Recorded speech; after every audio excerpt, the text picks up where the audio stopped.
Magandang araw po sa ating lahat, sa ating pong mga kababayan, lalo higit ay sa ating pong mga Batangas Varsitarian na mga kababayan sa Batangas City, ang Old Market chapter. Ang inyong pong kaibigan, ang inyong kababayan na si Ryan Dolor ay bumabati ng maligayang ikalabing-anim na taon ng pagkakatatag ng inyong pong samahan. No? At bumabati na rin po ako kasabay po ng araw na ito ay ang Valentine's Day. So maligayang araw po ng mga puso sa ating lahat. Ano?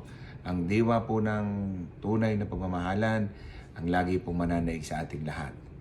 Sa atin pong mga kapatiran ng Batangas Varsitarian, Old Market chapter, ako po'y sumasaludo sa inyo.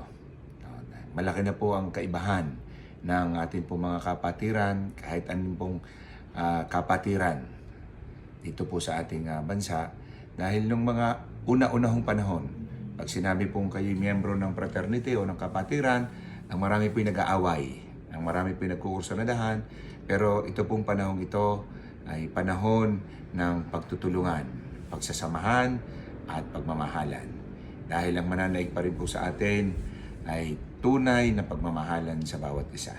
Muli, happy 16th year, founding anniversary ng Old Market Chapter Batangas Varsitarian.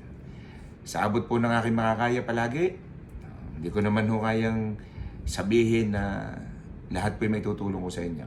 Sa maliit na pamamaraan ko, hanggat kaya rin lamang po, kayo po'y aking tutulungan. Maraming salamat po. Mabuhay po kayo.